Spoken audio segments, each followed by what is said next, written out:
tomen apuntes, un cuadernito, y luego, pues, al cabo de un día así lo repasan, eso les va a ayudar bastante, ¿no? Les va a ayudar bastante en consolidar su conocimiento.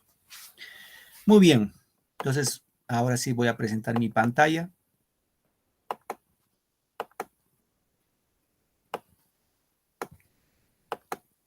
¿Se observa mi pantalla, por favor? ¿Me confirman? No, profesor, no, recién sí, se está compartiendo. Ahora sí, Muy bien, profesor. gracias chicos. Muy bien, entonces, si alguno de ustedes no se ve su pantalla, por favor, lo que tienen que hacer es el tema de salir a clase y luego ingresar, ¿no? Algunas veces se queda ahí como congelado y no podemos ver la pantalla. Si hay eso, salgan con confianza y luego vuelvan a ingresar. Muy bien, queridos alumnos, ya hemos indicado en este bimestre vamos a llevar netamente lo que es literatura española en este bimestre, ¿ya? Entonces vamos a partir platicando de una obra, en este caso que es el Lazarillo de Tormes, pero antes de ello vamos a un pequeño preámbulo. A ver, observen solamente la imagen. Veamos la imagen, chicos. ¿Qué se observa en las imágenes?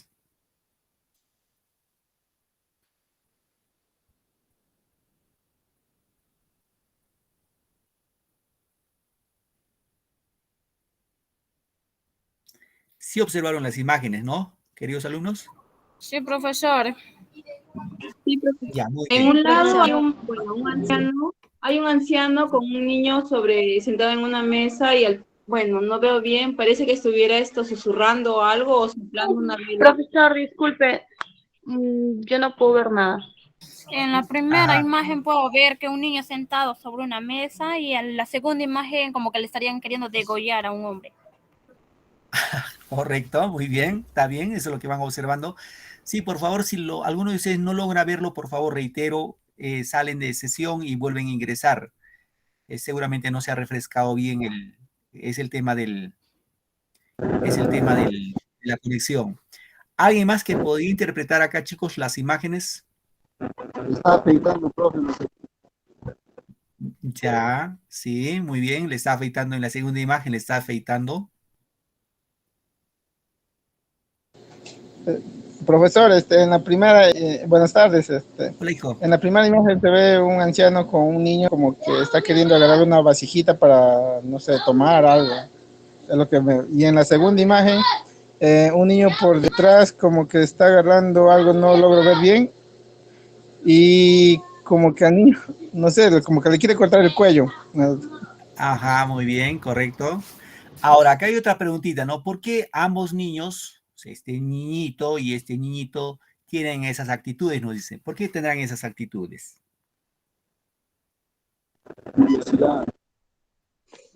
Están como de temor. Ya, hay cierto temor, ¿no? Cierto, ya. ¿Alguien más que quiere participar con confianza, por favor? Porque somos En la amigos, otra somos... imagen puedo ver, profesor, como que el niño estaría tomando algo que no es de él, le estaría robándole al señor que está en el sentado. Claro, eso es lo que se ve, ¿no? En ambos niños, ¿ah? Fíjense, esta primera imagen, queridos alumnos, ven acá como ustedes han dicho, es un anciano, pero este anciano tiene una característica, es ciego, está los ojos cerraditos. Y este niño, este anciano tiene acá como un jarrón, y este niño está absorbiéndolo, como así como cuando uno toma una caña para la gaseosa, para el jugo, ¿no?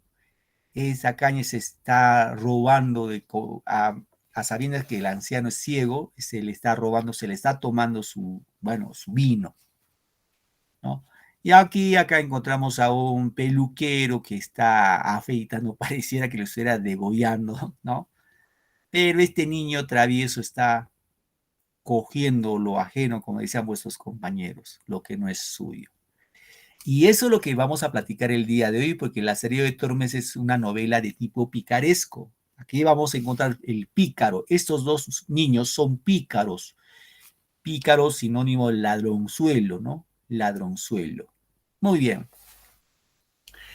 Veamos acá en el contexto, bueno, cuando hablamos de Lazarillo de Tormes, queridos alumnos, ya hablamos netamente del siglo de oro español, o sea, la edad de oro.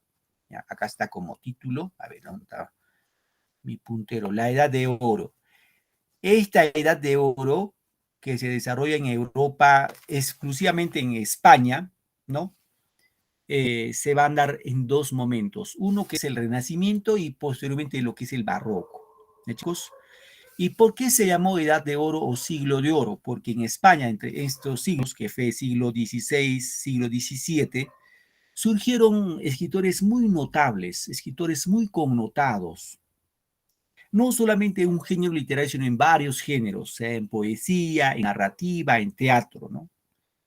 Y por eso se le llamó el siglo de oro español. Reitero, por la cantidad de escritores y escritores muy notables que surgieron pues en España en esa época.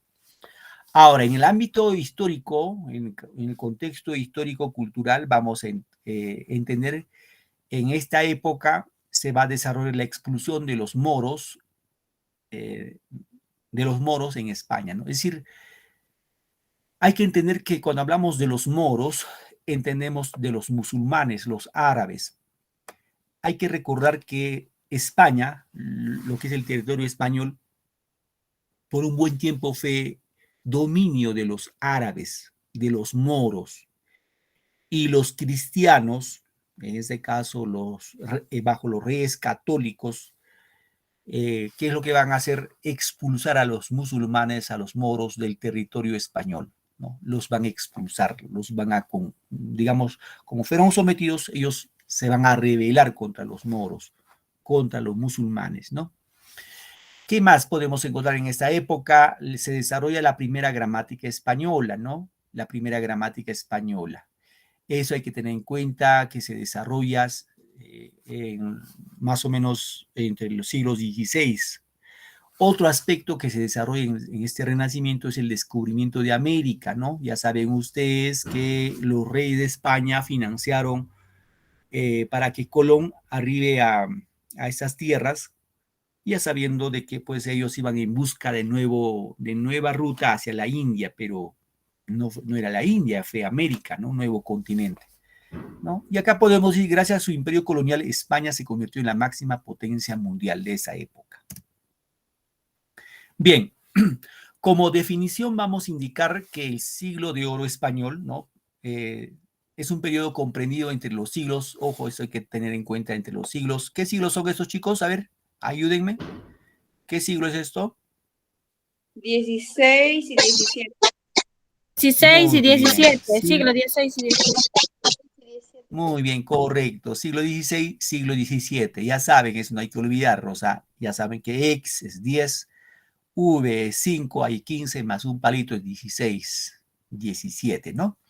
En los cuales la literatura, dice, la literatura española alcanza su mayor desarrollo y su mayor esplendor. Eso que quede claro, chicos. Ahí vamos a encontrar, hemos indicado un cúmulo de escritores muy connotados, muy importantes en la literatura española, ¿no?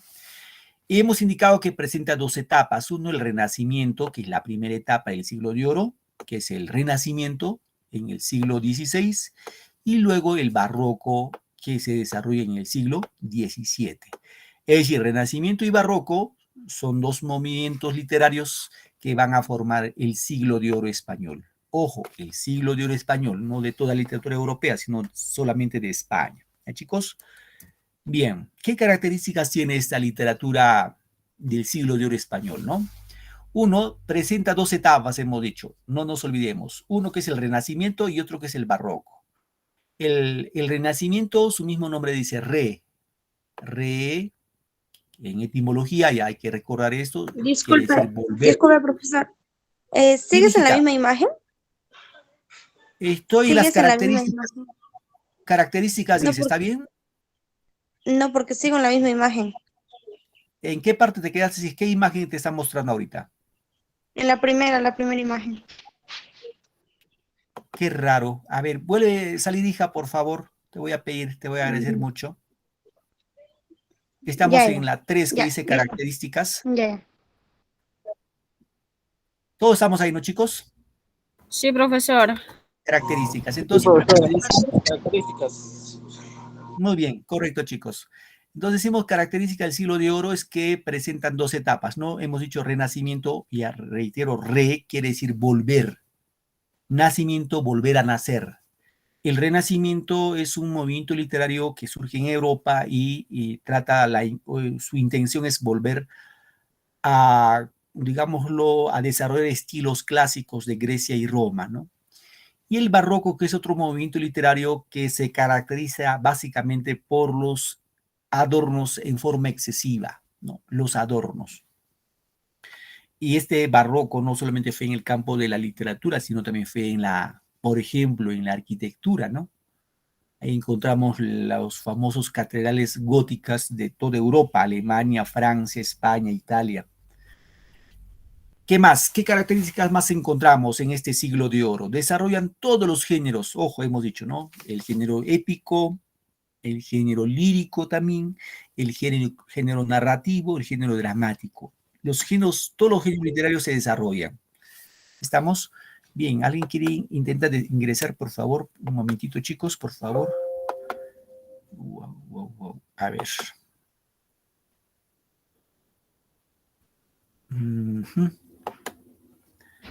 Muy bien, continuamos entonces, queridos alumnos.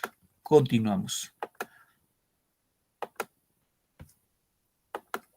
Seguimos con las características. Dígame, por favor. ¿Alguien me escribió al chat? Dime, Roosevelt, hijo, te escucho.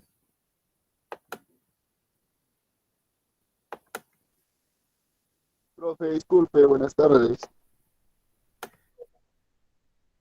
Hola, hijo, dime. ¿Pasó algo o solamente me estás Quería saber si saludando? es mi internet. Quería saber si es mi internet o es el de usted, porque por momentos está que se corta la señal. Debe ser tuyo. A ver, chicos, ¿se corta mi imagen? ¿Se corta? Bueno, ahorita No, corté profesor, no porque... se corta. No, profesor, todo está bien. Ay, así debe ser la señal en algunas En el, zonas. en el mío sí se corta, profesor. Te escucho a veces y a veces no te escucho. Ese es de tu señal ya, hija, de tu señal. A ver qué procurar, si otra vez pasa eso. Yo les entiendo, chicos. Pero sí estoy conectado ahorita a red. Tengo la red, está cableado. Pues puede fallar, sí, puede fallar el mío, pero vamos a ver cómo nos va, ¿ya? Bien, seguimos entonces, queridos alumnos. A ver cómo nos va. Profe, Otra disculpe, característica. antes Dime, hijo, que... dime. ¿Podría volver a explicar sobre el barroco? Por favor, no lo entendí esa parte. Ok. Renacimiento, sí, por favor. Ok, no te preocupes, hijo. Bien, decíamos, el barroco es otro movimiento que se desarrolla en el siglo XVII y tiene una característica muy singular el barroco. ¿Cuál es la característica? Es los adornos excesivos. En la literatura van a usar un lenguaje muy rebuscado, un lenguaje muy adornado, muy culto, digámoslo así. Ahora hemos indicado también que no solamente fue en el campo de la literatura, sino también fue en otras artes, como por ejemplo la arquitectura, ¿no? Las iglesias góticas de Europa, por ejemplo, son majestuosas. Si hablamos como un ejemplo, la Catedral de Chartres, que está en Alemania, por ejemplo, ¿no? Es una catedral, pues, singular, única, por los acabados y los adornos que tienen, pues, es difícil explicar cómo lo hicieron esos acabados, ¿no? Y eso corresponde al barroco. Reitero, como característica esencial por los adornos excesivos, ¿no? ¿Qué más?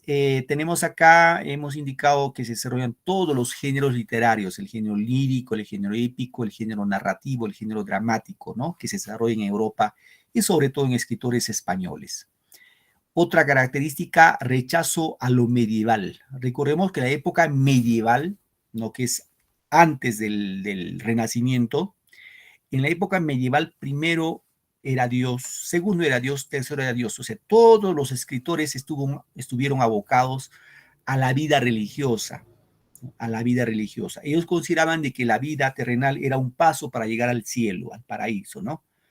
Y el Renacimiento se rechaza a la época medieval porque ahí ya un poco se prioriza al tema humano, ¿no?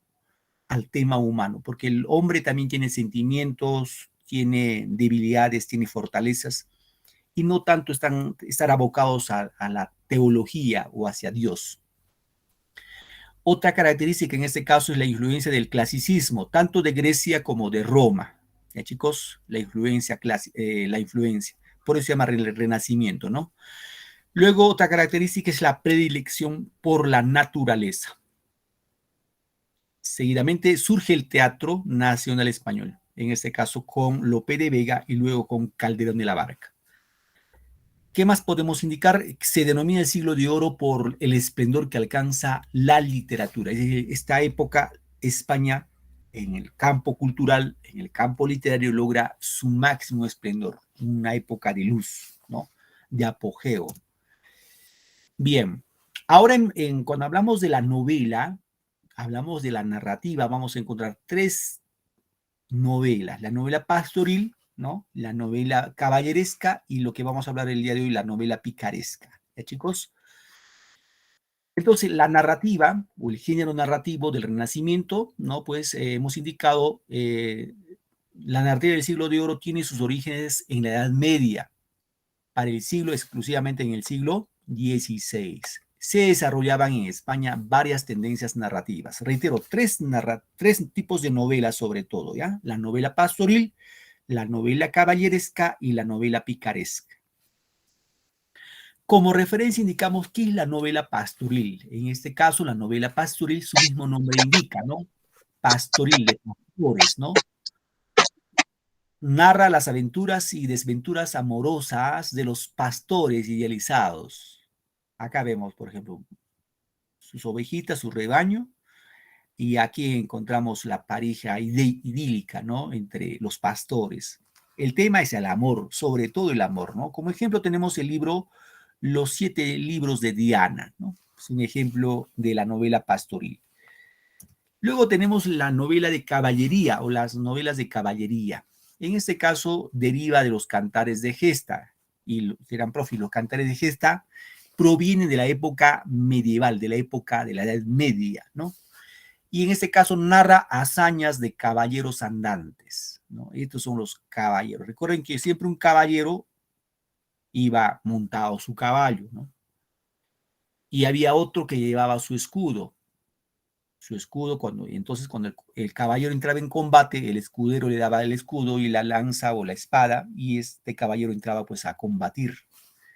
Ese es el tipo de novela, la novela de caballería que se desarrolla en Europa, ¿no? Como ejemplo tenemos El tirante del blanco, El Amadís de Gaula, y la obra más conocida, seguramente recuerdan ustedes, el ingenioso hidalgo Don Quijote de la Mancha, que es la mejor novela de caballería.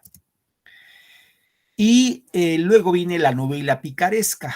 La novela picaresca muestra una visión pesimista de la sociedad, ¿no?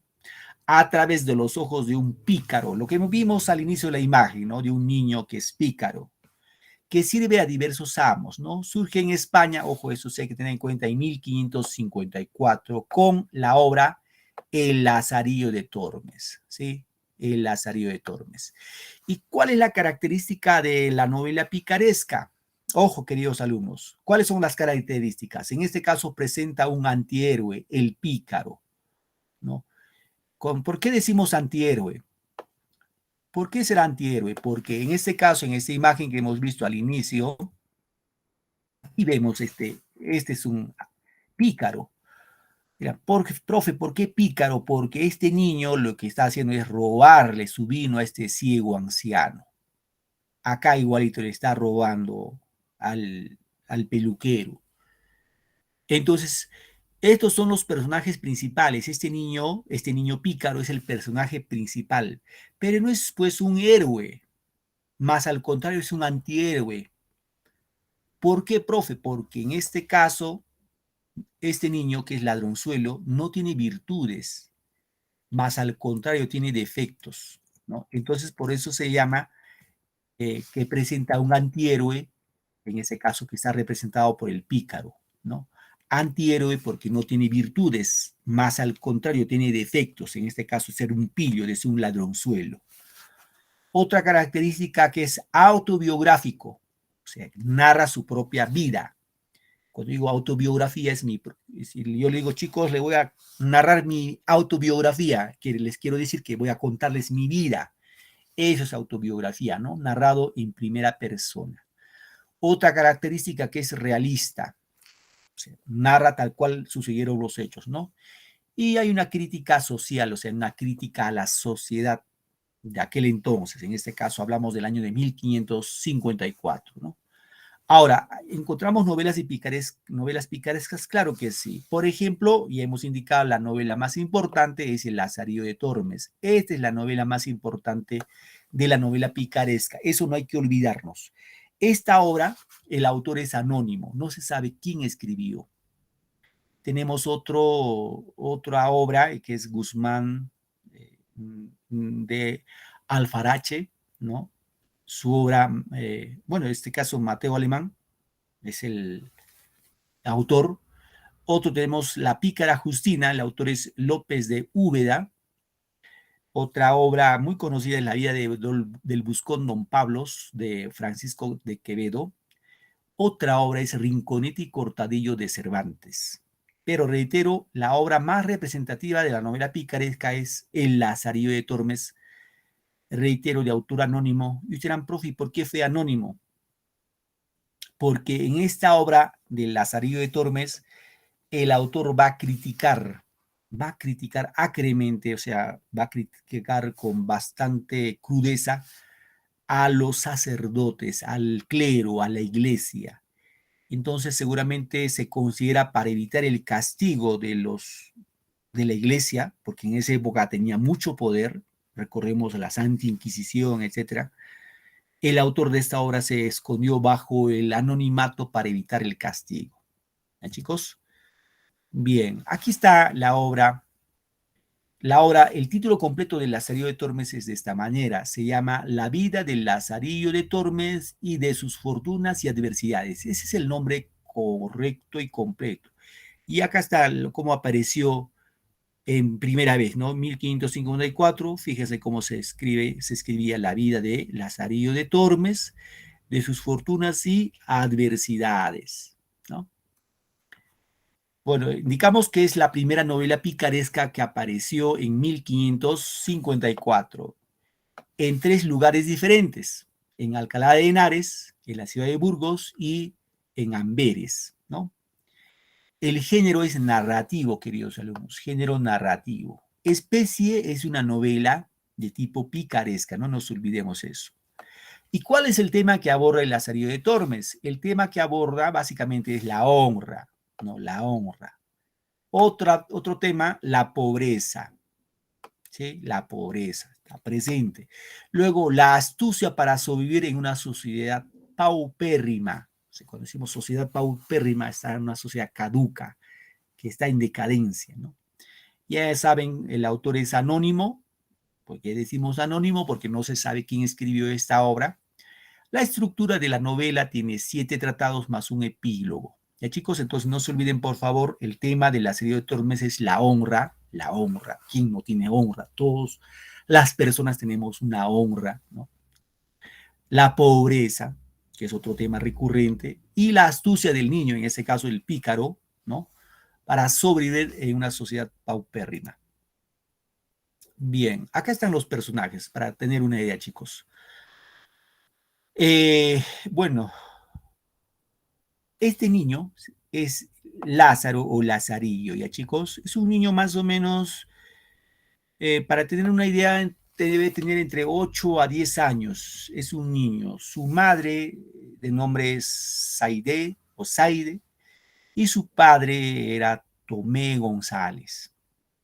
Ahora, su padre lamentablemente muere, fallece, y su madre, Saide, se compromete con otro hombre, un hombre de origen africano, y ese padrastro pues se comporta mal con el niño Lázaro, ¿no? Se comporta muy mal, porque le castigaba, le golpeaba, ¿no? Como no era su hijo, pues era padrastro, le trataba mal. Así que la madre, Saide, decide regalarle a su hijo, al Lazarillo, a un ciego, se lo regala, ¿no?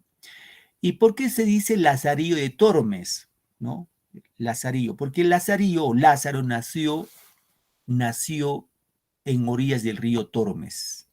Es un río, por eso se llama Lazarillo de Tormes. En esa época era así, ¿no? Por ejemplo, vamos a poner, a ver, muchachos, déjenme un nombre, cualquier nombre de ustedes, díganme su nombre, por favor, Juan. ayúdenme para poner el eje. Juan, muy bien, Juan. Sandri. A ver, Juan, ¿qué parte del Perú eres, Juan? Nicolás.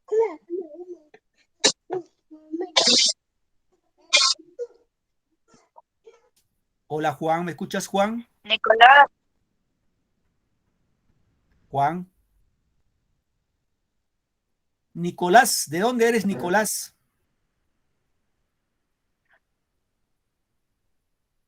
¿De qué parte del Perú?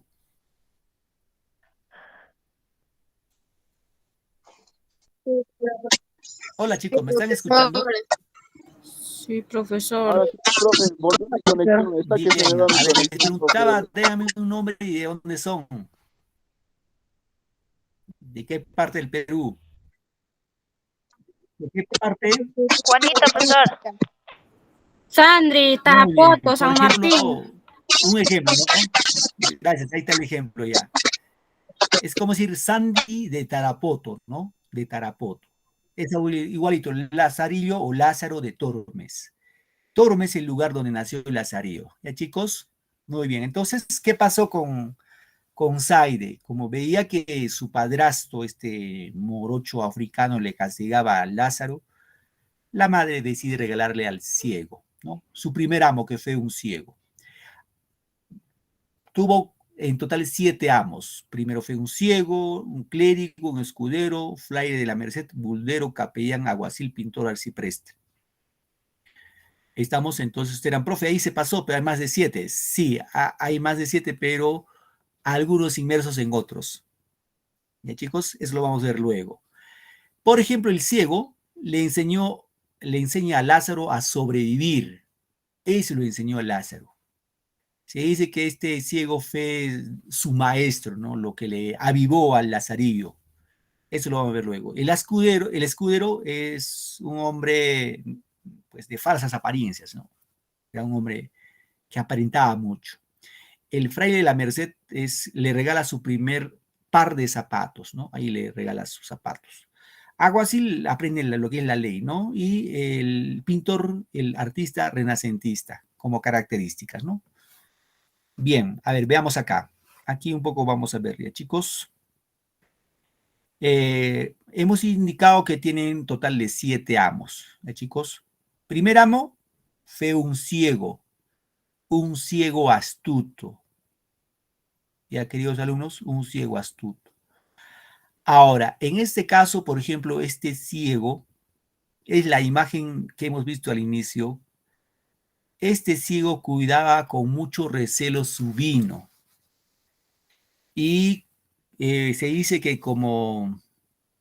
¿Cuál era la preocupación de Lazarillo? La preocupación de Lazarillo no era estudiar. Su preocupación no era buscar trabajo. Su preocupación no era vestirse. ¿Saben cuál era su preocupación de todos los días? Se preocupaba, era qué va a comer ese día. Esa era su preocupación de todos los días. Entonces, de su primer amo, que fue un ciego, se dice que cuidaba con mucho sigilo su vino aquí en su pecho y siempre lo mandaba o le daba órdenes a Lazarillo que vaya a comprar vino y pues luego lo echaba en su cántaro y ese le cuidaba, ¿no? Y cuando quería tomarse ese ciego se tomaba su vino ahí. Así que no le convidaba nada al pobre Lazarillo, no le invitaba ni un sorbo de vino. Y quiso Lazarillo lo que hizo es cogió el cántaro del vino, lo hizo un agujero y luego lo tapó así con jabón, lo tapó para que no se escape el vino, ¿no? Y mientras el ciego estaba ahí dormitando, lo que sacaba era así con la caña, lo picaba en la parte del agujero y lo absorbía el vino. Y en una de esas, el ciego le descubre que le estaba robando el vino, le estaba succionando el vino y lo que hace el ciego es le da una bofetada al pobre Lazarillo que lo saca los dientes al niño, ¿no? Entonces, ¿qué hace Lazarillo? Simplemente Lazarillo quiere vengarse, ¿no? De este primer amo que le enseñó a ser astuto, le enseñó a ser astuto. ¿Qué hizo? Lo llevó por una acera, o sea, por una vereda, y lo hace chocar contra un poste y lo abandona, ¿no? Lo abandona. Eh, Igual, hay otra anécdota con el mismo amo, en este caso que es el, el, el ciego astuto, el ciego, su primer amo que fue un ciego, un viejo ciego, le dice, pues le dice, mira, le manda a comprar digo, uvas, ¿no? Compran uvas, entonces el Lazarillo le dice, muy bien, llega con las uvas, y el ciego le dice, vamos a hacer un trato, ¿no? Vamos a comer un uva por uva. Yo cojo una uva, como, y tú comes otra uva. O sea, vamos comiendo uno en uno. Pero resulta que, como pues aparentaba que este ciego no mira, Lazarillo se empieza a comer dos en dos. Igual, igual en este caso el ciego lo descubre y le castiga también, ¿no? Le castiga. Entonces, reitero, ¿cuál era la preocupación en su primer amo? Es que luchar todos los días de qué cosa va a comer. Esa era su preocupación primordial. Entonces, dejó su primer amo y buscó otro amo. El segundo amo fue un clérigo, pero recontra avaro, ¿no? O sea que acá con su primer amo que él sigue astuto, pues al menos podía, aunque sea robando, comer uva, ¿no? Pero en su segundo amo no encontró ni eso. ¿Por qué? Porque este clérigo, no comía ni bebía, era peor. Entonces se dice, por ejemplo, ¿qué comía? Este clérigo, por ejemplo, comía las vigas del pan. Recuerde que el pan, cuando uno tiene sus vigas que está en el medio, ¿no? Ese blanquito como masa que está en el centro del pan. Hay personas que, para que no engorren, lo botan eso, ¿no? Entonces, este clérigo lo botaba esa viga a la basura y el niño, en este caso Lazarillo, comía eso, ¿no? Y otras veces comía las costras del queso. O sea, el queso, recuerden ustedes, el queso siempre tiende a formarse costras, o sea, se pone así como hongos, y el que quiere comer lo raspa eso y lo come, ¿no? Lo consume. Entonces esas costras que botaba este clérigo, eso comía Lazarillo, ¿no? Porque se moría de hambre. Entonces ahí vamos teniendo el segundo amo. Así tuvo otro amo, el tercer amo fue un escudero arruinado. Su tercer amo, al menos, es de todos sus amos que tuvo, de sus 7 amos, el amo que más lo quiso, porque le daba un buen trato, ¿no? El cuarto amo que tuvo es un fraile de la Merced, ¿no? Luego tiene un quinto amo, que es el buldero estafador. El buldero es así como, era un vendedor de manteca, ¿no? Es el buldero, el que vende manteca. En esa época se vendía manteca, no había aceite, seguramente, ¿no? Luego el otro amo es el maestro, en ese caso pintor, el capellán, como se llama, ¿no? El capellán. Luego viene el alguacil y el arcepriste. Ahora, este arcepriste tenía una empleada, ¿no? Una empleada. ¿Qué hace Lazarillo? Lazarillo se enamora de esta empleada y se siente feliz, ¿no? Y se siente feliz. Y ahí empieza a trabajar ya no como siervo, sino empieza a trabajar como pregonero, ¿no? Como pregonero. ¿Y qué hace el pregonero? Ya saben ustedes, es un pregonero, ¿no? El pregonero es aquel persona que pregona, ¿no? Por ejemplo, cuando ustedes seguramente en el lugar donde viven hay pregoneros, ¿no? Por ejemplo, cuando dicen, cuando venden frutas, por ejemplo, ¿no? Uvas, plátanos, y venden por ahí, ¿no? Por ejemplo, acá en mi zona donde yo vivo, acá hay pregoneros de alfalfa, no, de alfalfa, sobre todo de chala, de panca. Entonces, a las 5 de la mañana Cuando yo estoy durmiendo, por ejemplo, muchas veces me despiertan. ¿Por qué? Porque hablan con su megáfono, pues despierta todo el vecino y dice, panca, panca, panca. Entonces uno se despierta, ¿no? Entonces siempre hay pregoneros, así en todos nuestros lugares donde vivimos, siempre hay pregoneros, ¿no? Y eso era su trabajo, su oficio, su primer oficio que tuvo, ya como oficio, de lazarillo. Se enamora de la empleada de la cepriste y se siente ahí por primera vez un hombre feliz, ¿no? Un hombre feliz. Bueno, acá tenemos un pequeño argumento. A ver, vamos con esto. Ya, chicos, un momentito voy a cargar esto. A ver, un momentito. Quiero que lo vean. Un pequeño resumen, pero con un pequeño video.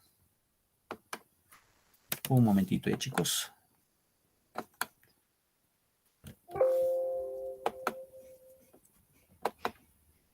A ver. Vamos, acá voy a cortar mi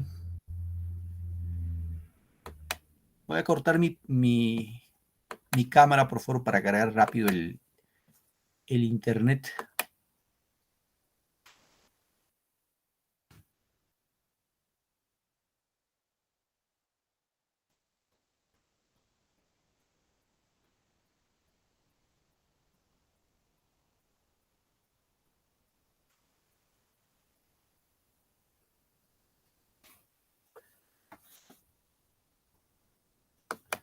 Un momentito, chicos.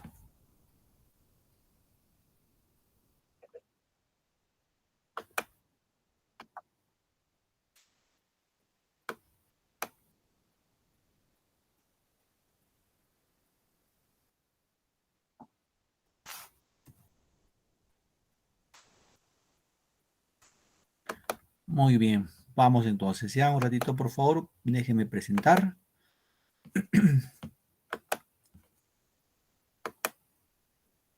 Atentos, por favor, a este pequeño resumen de la obra, que lo vamos a ver en un resumen de la obra en forma ya de video.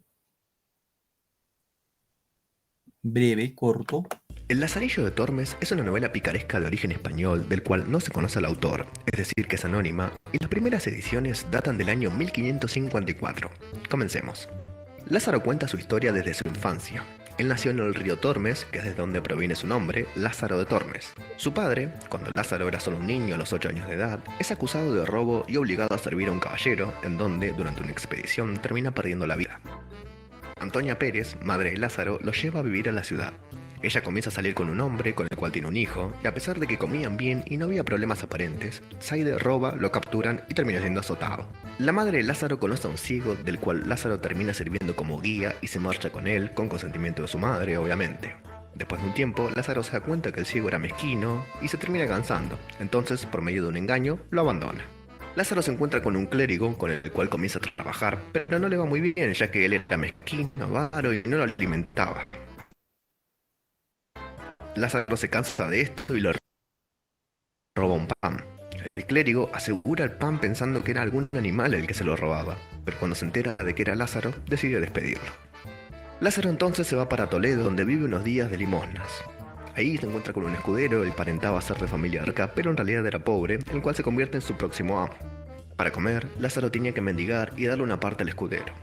Después, en la ciudad se prohíbe el mendigar, entonces el escudero no come por unos días, pero Lázaro sí, gracias a unas vecinas que lo ayudan. Cuando el escudero consigue una moneda, manda que Lázaro compre algo. Más tarde, cuando los amos de la casa donde vivía el escudero vienen a cobrar el alquiler, el escudero desaparece y Lázaro queda solo nuevamente. Las vecinas que ayudaron a Lázaro anteriormente lo llevan con el fraile de la Merced, su próximo amo. El fraile era una persona que caminaba muchísimo y a Lázaro se le rompen los zapatos en la primera semana.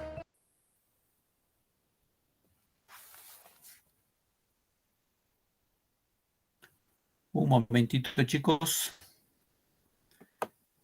El problema, como hago compartiéndolo, un poco se lentea el internet. Esa es la característica. Otra vez seguimos. Por lo que el fraile le termina arreglando otros. Después de un tiempo, Lázaro se cansa de seguirlo y lo abandona. Más adelante, Lázaro se encuentra con un buldeo que engañaba junto a Narcí la gente. El buldero era una persona que repartía bulas de papas, que era una especie de leyes, algo parecido. Estos dos eran amadores, y después de unos meses, Lázaro termina abandonado. En este tramo, Lázaro encuentra un amo que era un pintor, pero con el cual dura muy poco. Más adelante, en una iglesia, se encuentra con un capellán, el cual sería su nuevo amo. Él le regala un burro y agua para que la vendiera, con lo cual Lázaro puede ir ahorrando plata hasta poder comprarse una espada y ropa. Tras unos años, Lázaro mejora su apariencia y decide dejar este trabajo. Ya con esta nueva apariencia, Lázaro consigue el trabajo de pregonero de Toledo. El arcipreste de San Salvador lo ve a Lázaro y lo casa con una criada suya. Es con ella con quien vive, al lado de la casa del arcipreste, y donde encuentra un periodo de estabilidad para su vida, con el cual, según él, se siente contento. Y así es como termina el Lazarillo de Tormes. Espero que les haya gustado. Hasta la próxima.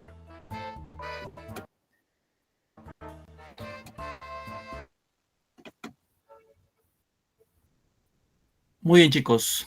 ¿Entendieron el resumen? Profesor. Sí, Sí, lo entendieron, profesor. ¿no? Correcto. Muy bien, chicos. Entonces, acá solamente para finalizar esta pequeña parte, les voy a mostrar la última parte, ¿no? Un pequeño fragmento, ¿ya, chicos? Un pequeño fragmento de la primera parte de la serie de Torres, para que se den cuenta cómo está escrito. Es un lenguaje todavía no muy, digámoslo así, no muy acabado, digámoslo así. A ver, vamos a verlo, Sí, ¿ya? profesor. Muy bien. Observen qué dice el primer fragmento. Fíjense, queridos alumnos, ¿ya? Esto es literal lo que dice la obra. Dice, en este tiempo vino a posar al mesón un ciego, o sea, su primer amo, recuerdan, ¿no? El cual, pareciéndole que yo sería para adestralle, ¿no? Adestralle, me pidió a mi madre y ella me encomendó a él, diciéndole, como era hijo de un buen hombre, el cual por ensalzar la fe había muerto en la de los Gelbes, y con ella confiaba en Dios y no saldría peor hombre que mi padre, y que le rogaba que me tratase bien y mirase por mí, pues era huérfano, ¿no? Pues es lo que le dice la mamá al primer amo que fue el ciego, ¿no? ¿Qué le dijo el ciego? Él le respondió que así lo haría y que me recibiría no por mozo, sino por hijo. Le dijo, bueno, pues él no va a ser mi empleado, él va a ser como mi hijo, ¿no? Para convencerlo, obviamente. Y así le comencé a servir y a adestrar a mi nuevo y viejo amo. ¿Qué más dice? Como estuvimos en Salamanca, es un pueblito de España, ¿no? Algunos días, pareciéndole a mi amo que no era la ganancia a su contento, determinó irse de allí. Cuando subimos de partir, yo fui a ver a mi madre y ambos llorando me dio su bendición y dijo, ¿qué le dijo su mamá? Hijo, ya sé que no te veré, ya sé que no te veré más. Procura ser bueno y Dios te guíe. Criado te he y con un buen amo te he puesto. Válete por ti. Y así me fui, dice, ¿no? Porque se narra en primera persona. Y así me fui para mi amo, que esperándome estaba. Salimos de Salamanca y llegando al puente, ahí va a pasar su primera peripecia, ¿no?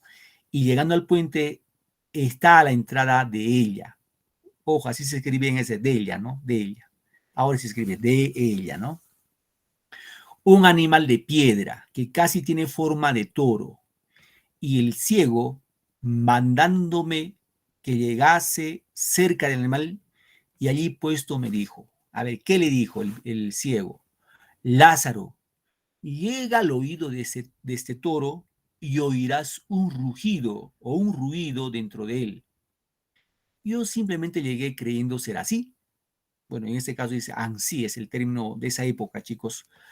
Y como sintió que tenía la cabeza para la piedra, afirmó recio la mano y dióme una gran calabazada en el diablo del toro, o sea, en el cuerno del toro, ¿no? Que más de 3 días me duró el dolor de la cornada y díjome, ¿qué le dijo el ciego como primera experiencia a Lazarillo? necio, le dijo, aprende que el mozo del ciego un punto ha de ser más que el diablo. O sea, quería que su siervo sea pues más astuto que el diablo, ¿no? Y rió mucho la burla.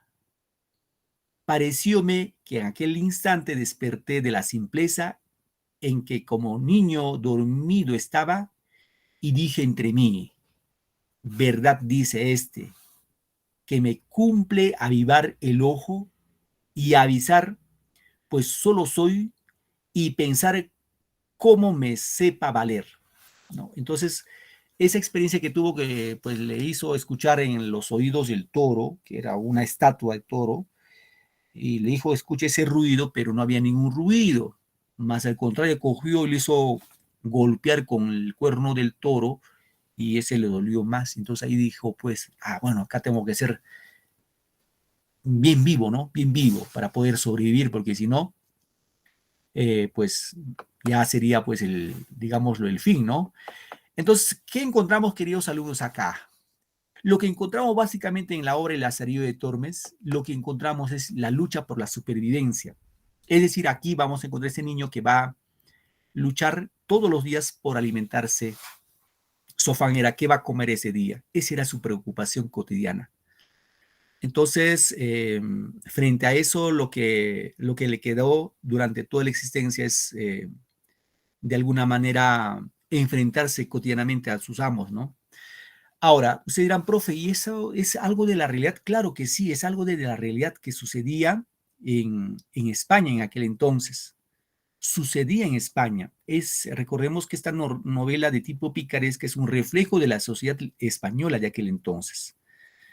Entonces, eso nos hace ver de que aquí vemos la apariencia, ¿no? El ciego, el clérigo, el buldero, el alguacil, etcétera, son simplemente personas que aparentaban tener, pero en realidad no tenían nada, ni para ellos mismos, ¿no?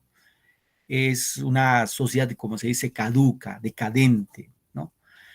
Muy bien, chicos, ¿alguna pregunta, por favor, hasta a este punto al respecto? ¿Alguna duda, algún comentario, por favor, con toda confianza?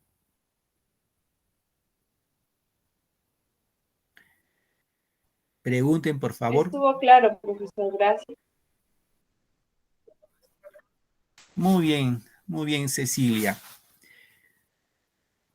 ¿No hay ninguna pregunta? No, profesor, todo estuvo claro. Muy bien, chicos. Muy bien, entonces, si todo está claro. Muy bien, Karencita, correcto.